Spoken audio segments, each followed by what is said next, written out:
कैसे हैं आप लोग। मैं हूँ Rashmi and today we will discuss very important topic.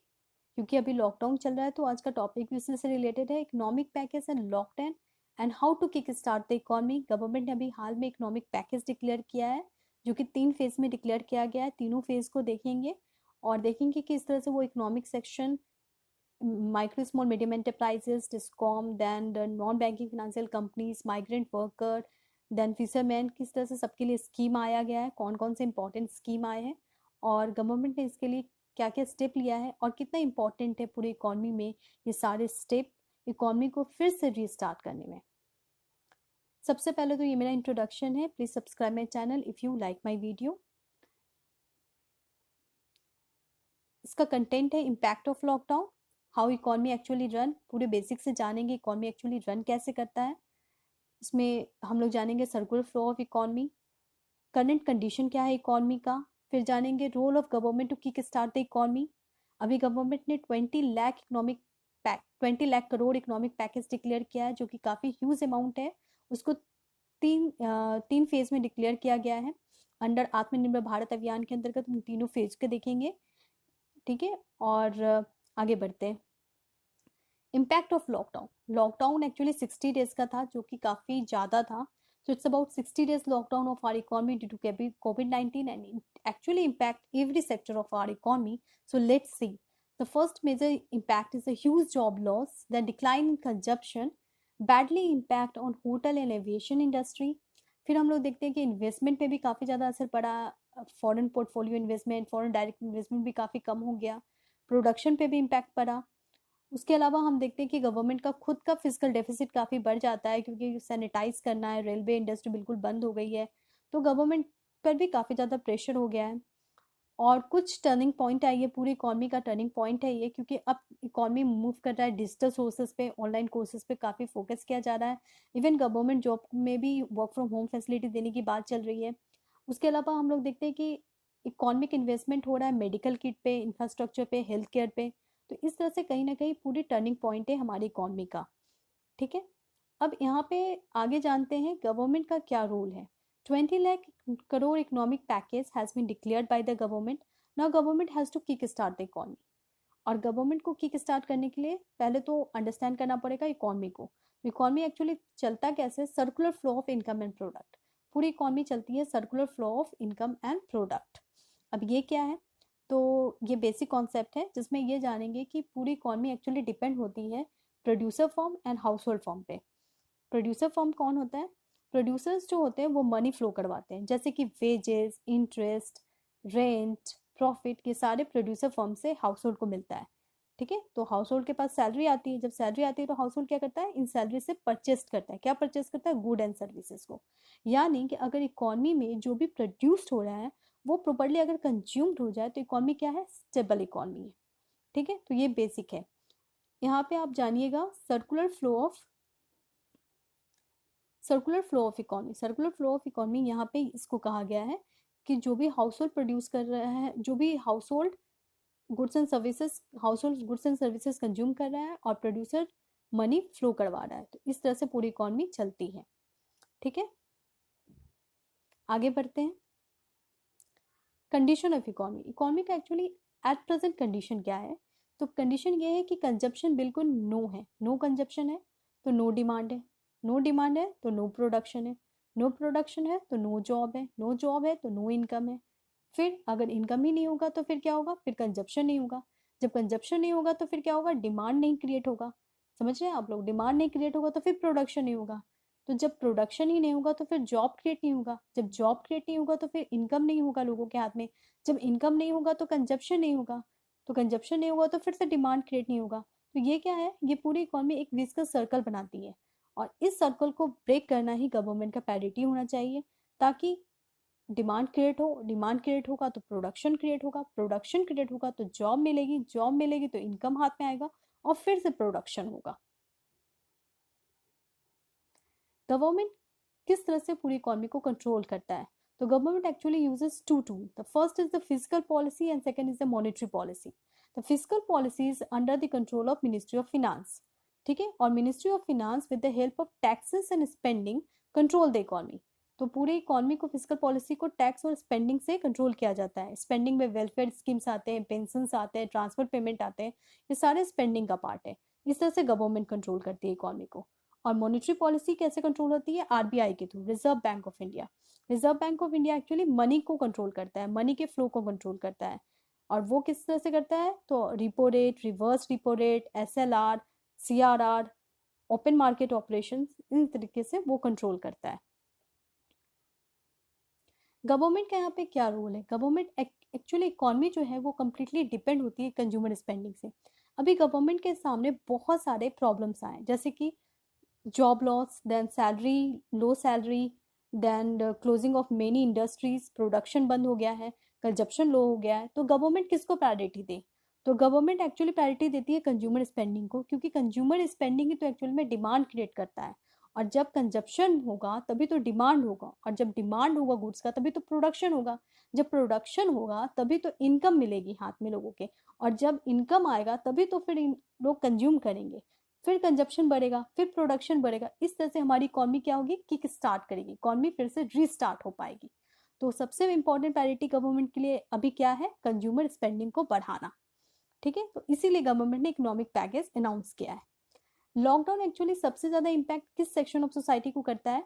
तो लॉकडाउन अगर हम लोग देखें, एक्चुअली इम्पैक्ट तो सब पे करता है। हायर इनकम ग्रुप पे भी इम्पैक्ट हुआ है, मिडिल इनकम ग्रुप को भी काफी ज्यादा असर हुआ है लॉकडाउन का।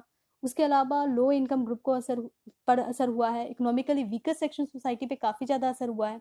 अब economically weaker section of society में आते हैं माइग्रेंट वर्कर, फिर स्ट्रीट वेंडर, फिर फार्मर, फिर मनरेगा वर्कर। ये सारे लो इनकम ग्रुप में भी आते हैं और इनको economically weaker section of society भी माना जाता है। तो गवर्नमेंट इनके लिए क्या लाई है? सबसे पहले तो जानते हैं इकोनॉमी हमारा कैसा है। तो एक्चुअली बिजनेस प्रोस्पेक्टिव से देखा जाए तो इंडियन इकोनॉमी दो भागों में डिवाइड किया जा सकता है। एक है फॉर्मल सेक्टर और दूसरा है इनफॉर्मल सेक्टर। फॉर्मल सेक्टर के अंतर्गत आते हैं बिग एंटरप्राइजेस जैसे कि रिलायंस, टाटा। उसके अलावा माइक्रो स्मॉल मीडियम एंटरप्राइजेस। और ये जो फॉर्मल सेक्टर होता है उसको फॉर्मल सेक्टर इसलिए कहा जाता है क्योंकि उसमें एक प्रॉपर वेज दिए जाते हैं, फिक्स्ड वेज मिलते हैं लोगों को। उसके अलावा भी डीए मिलता है, फिर उनको बहुत सारी फैसिलिटीज दी जाती हैं।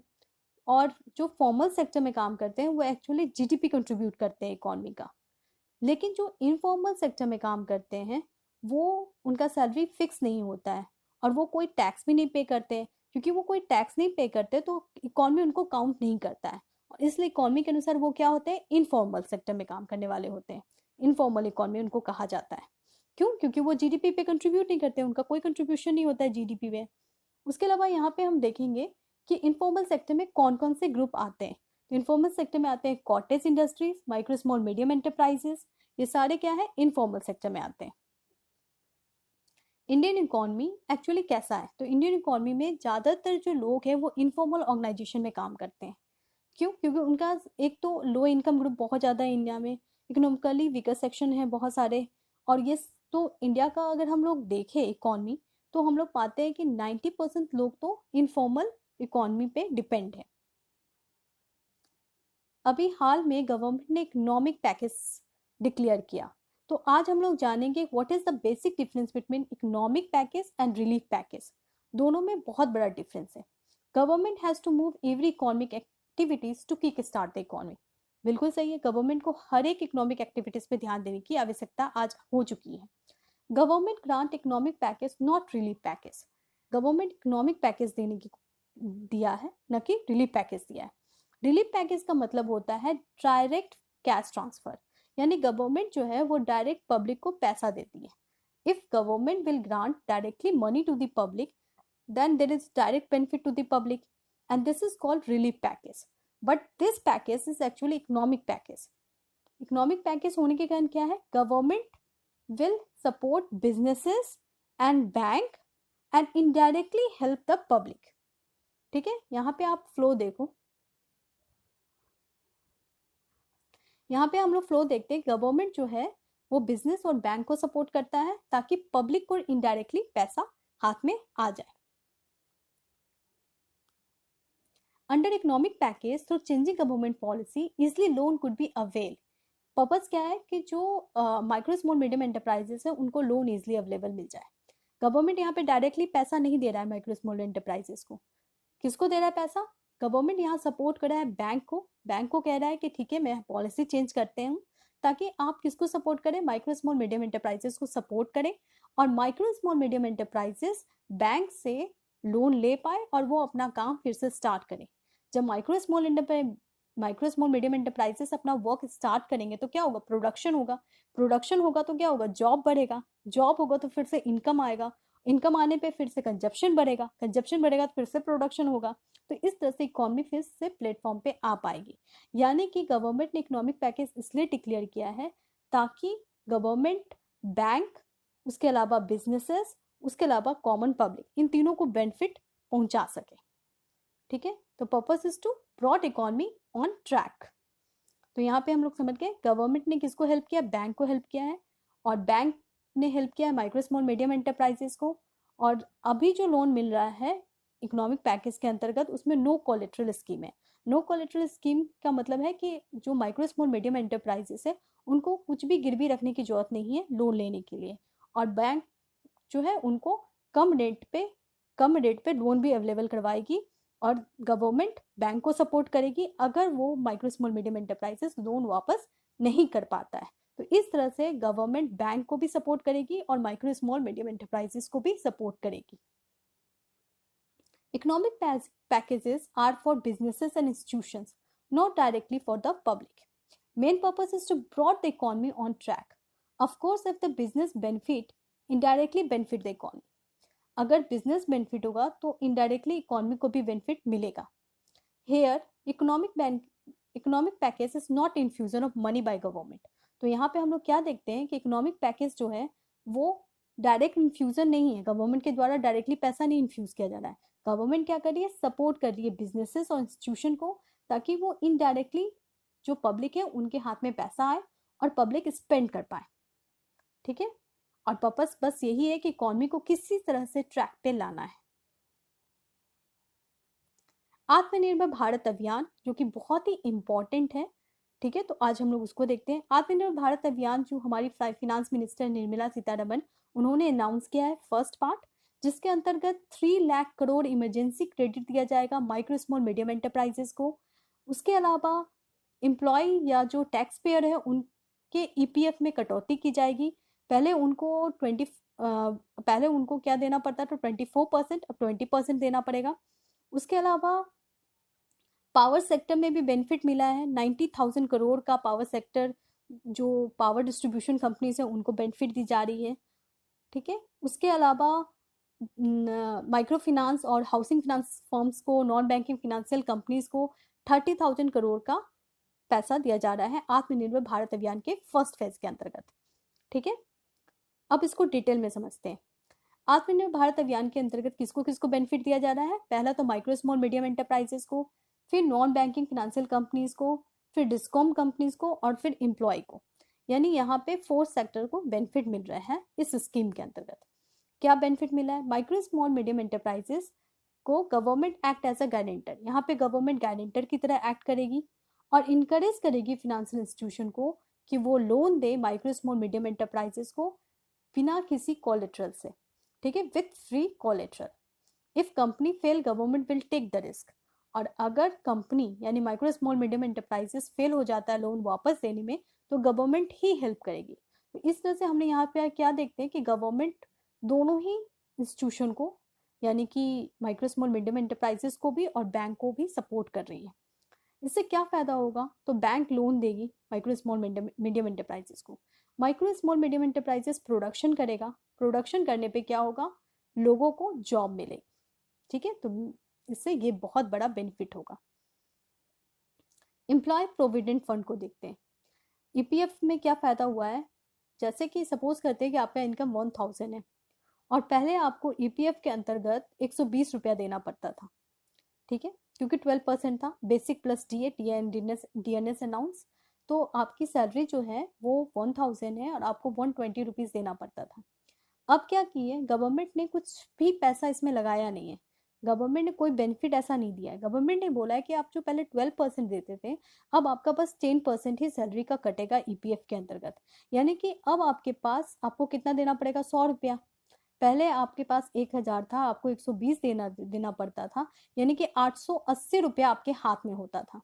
अब आपके हाथ में 900 रुपया होगा, यानी 20 रुपया अधिक होगा। जब आपके पास ज़्यादा इनकम होगा तो आप क्या करोगे, ये जो डिस्पोजेबल इनकम है उसको आप क्या करोगे, खर्च करोगे। तो इससे क्या होगा, कंजप्शन बढ़ेगा। जब कंजप्शन बढ़ेगा तो डिमांड बढ़ेगा, जब डिमांड बढ़ेगा तो फिर से प्रोडक्शन बढ़ेगा, जब प्रोडक्शन बढ़ेगा तो फिर से आप प्रोडक्शन बढ़ेगा तो क्या होगा, फिर से जॉब क्रिएट होगा। तो इस तरह से इकोनॉमी फिर से ट्रैक पे आ जाएगी। तो ईपीएफ में क्या किया गया है, ईपीएफ में ईपीएफ को रिड्यूस किया गया है। पहले 12% कटता था, अब 10% कटेगा। ताकि क्यों कटेगा, ताकि आपका डिस्पोजल इनकम बढ़ जाए और आप फिर से मार्केट में डिमांड क्रिएट कर पाए। ठीक है, तो यहाँ पे हमने देखा कि गवर्नमेंट ने एक भी पैसा single money from his pocket नहीं खर्च किया है। सिर्फ उन्होंने क्या किया है कि जो ईपीएफ कटता था 12%, अब घट के 10% कटेगा, ताकि डिस्पोजेबल इनकम जो है वो ज्यादा हो जाए और ज्यादा से ज्यादा स्पेंड कर पाए पब्लिक। डिस्कॉम यानी डिस्ट्रीब्यूशन कंपनीज। क्या होता है कि electricity consumption is divided into two part. एक कमर्शियल पर्पस के लिए इलेक्ट्रिसिटी कंजप्शन की जाती है और दूसरा किया जाता है डोमेस्टिक पर्पस से। क्योंकि अभी लॉकडाउन चल रहा था तो डोमेस्टिक पर्पस के लिए तो यूज हो रहा था, लेकिन कमर्शियल पर्पस के लिए इलेक्ट्रिसिटी का यूज नहीं किया जा रहा था क्योंकि लॉकडाउन था। लेकिन जो पावर जनरेशन कंपनीज है वो तो इलेक्ट्रिसिटी जनरेट करती है। ऐसा नहीं होता है कि वो किसी चीज को बैटरी में या स्टोर कर ले, उसका फंक्शन है वो इलेक्ट्रिसिटी जनरेट करती है। पावर डिस्ट्रीब्यूशन कंपनीज को उन इलेक्ट्रिसिटी को जनरेट की हुई इलेक्ट्रिसिटी को डिस्ट्रीब्यूट करना होता है कमर्शियल पर्पस के लिए और डोमेस्टिक पर्पस के लिए। क्योंकि लॉकडाउन चल रहा था तो कमर्शियल पर्पस के लिए यूज नहीं कर सकते थे, तो डिस्ट्रीब्यूशन कंपनीज के लिए वो घाटा हो गया, क्योंकि उसे तो लेना पड़ रहा था पावर जनरेशन कंपनी से, लेकिन वो डिस्ट्रीब्यूट नहीं कर पा रही थी क्योंकि लॉकडाउन था तो कमर्शियल पर्पस में यूज नहीं हो रहा था। तो ऐसे में गवर्नमेंट सपोर्ट करती है और गवर्नमेंट बोलती है कि ठीक है, डिस्ट्रीब्यूशन कंपनीज को हम 30,000 करोड़ रुपीस बेनिफिट देंगे, ताकि वो जो लॉस हुआ है, क्योंकि पावर जनरेशन कंपनी से डिस्ट्रीब्यूशन कंपनी को खरीदना पड़ रहा था, उस लॉस को वो हैंडल कर पाए। ठीक है, तो कमर्शियल वर्क शटडाउन होने के कारण हेवी लॉस हुआ है पावर डिस्ट्रीब्यूशन कंपनीज को, और उसके लिए गवर्नमेंट ने ये सपोर्ट प्रोग्राम आत्मनिर्भर भारत अभियान के अंतर्गत 30,000 करोड़ रुपीस का बेनिफिट देती है। नॉन बैंकिंग फाइनेंशियल कंपनीज को देखते हैं। नॉन बैंकिंग फाइनेंशियल कंपनीज होती क्या है। नॉन बैंकिंग फाइनेंशियल कंपनीज जो होती है वो बैंक की तरह होती है, बट बैंक जिस तरह से लोन देता है नॉन बैंकिंग फाइनेंशियल कंपनीज भी लोन देती है। लेकिन बैंक जो है वो डिपॉजिट एक्सेप्ट करता है, नॉन बैंकिंग फाइनेंशियल कंपनीज कभी भी डिपॉजिट एक्सेप्ट नहीं करती है। यहाँ पे एग्जांपल है Muthoot finance, Bajaj finance, Tata capital. ये सारे क्या है, नॉन बैंकिंग फाइनेंशियल कंपनीज है। तो non banking financial institution are financial institution that lend money but not accept money from the public. ठीक है, तो यहाँ पे जो स्कीम आया उसके अंतर्गत आत्मनिर्भर भारत अभियान में नॉन बैंकिंग फाइनेंशियल कंपनीज को भी सपोर्ट करने की बात चल रही थी, और उसके लिए काफी ज्यादा इकोनॉमिक पैकेज भी दिया गया है। Change in definition of micro small medium enterprises. अभी हाल में माइक्रो स्मॉल मीडियम एंटरप्राइजेस के डेफिनेशन को भी चेंज किया गया है, और एग्जाम पर्पज से ये इंपॉर्टेंट है।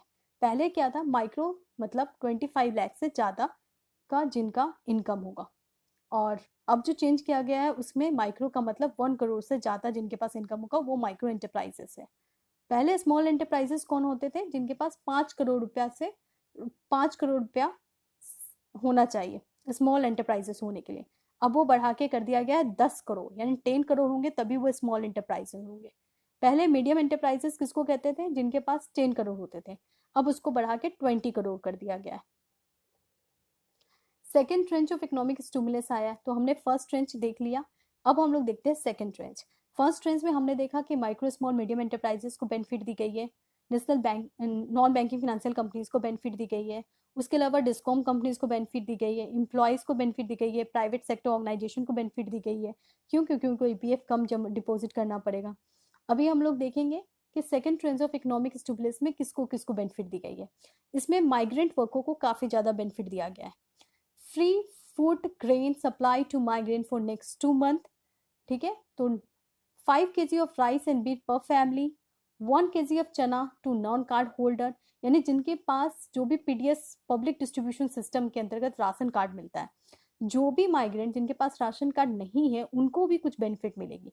क्या बेनिफिट मिलेगी, तो उनको 5 kg राइस मिलेगा या वीट मिलेगा, कुछ भी ग्रेन मिलेगा और 1 केजी चना मिलेगा, ठीक है। उसके अलावा उनको अफोर्डेबल रेंटल हाउस कॉम्प्लेक्स दी जाएगी। उसके अलावा 5,000 करोड़ स्पेशल क्रेडिट फैसिलिटी दी जा रही है स्ट्रीट वेंडर को। तो हमने देखा यहाँ माइग्रेंट वर्कर को बेनिफिट मिल रहा है सेकेंड ट्रेंच में, उसके बाद स्ट्रीट वेंडर को बेनिफिट मिल रहा है। उसके बाद मुद्रा स्कीम के अंतर्गत 2% इंटरेस्ट सब्सिवेंशन मिल रहा है। अब इंटरेस्ट सब्सिवेंशन क्या होता है? इंटरेस्ट सब्सिवेंशन का मतलब होता है इंटरेस्ट में कम कर देना। इंटरेस्ट सब्सिवेंशन का मतलब होता है जो इंटरेस्ट वो पे करते हैं उनका इंटरेस्ट कम पे करेंगे आप।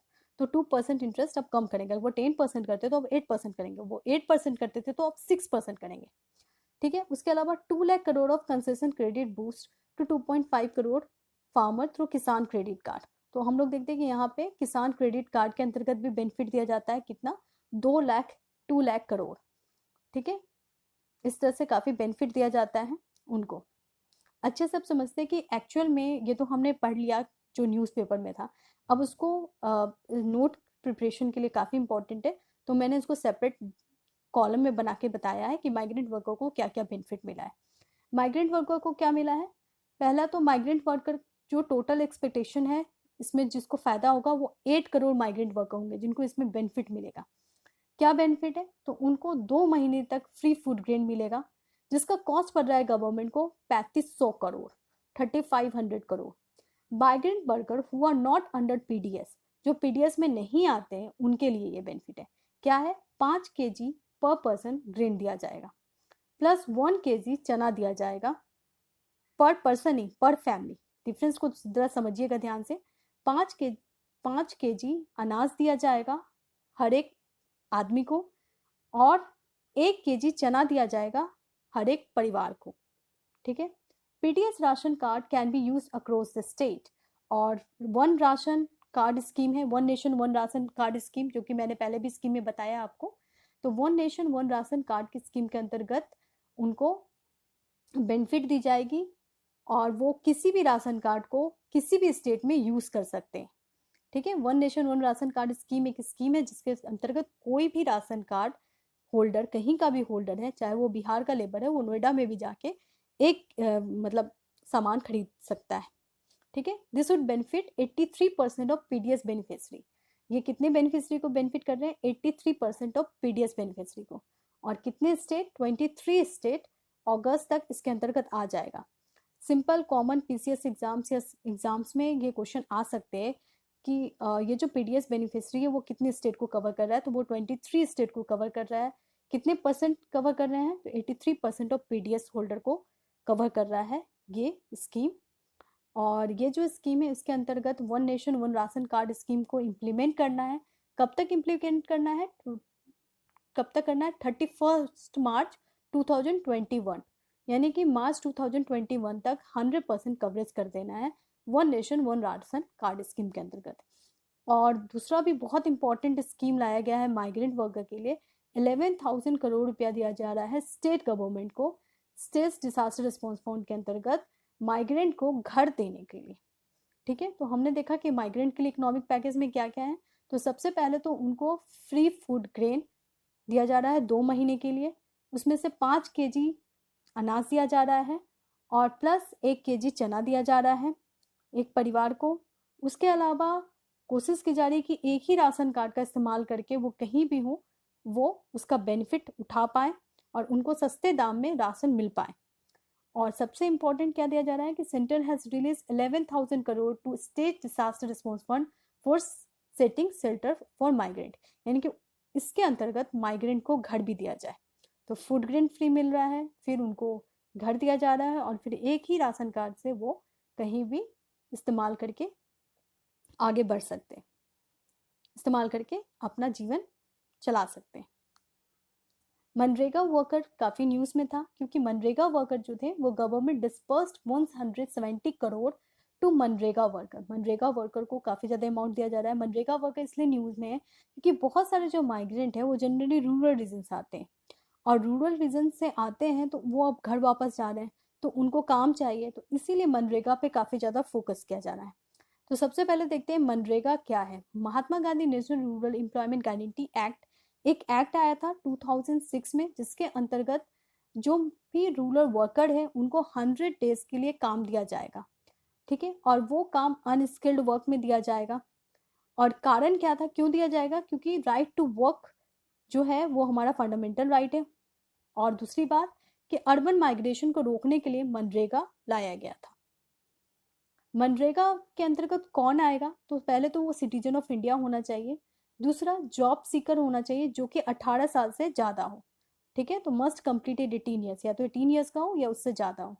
Applicant must be local house hold, most volunteer for unskilled work, यानी कि यहाँ पे जो काम दिया जाएगा वो उन्हीं को दिया जाएगा जो कि अनस्किल्ड वर्क में काम करना चाहते हैं।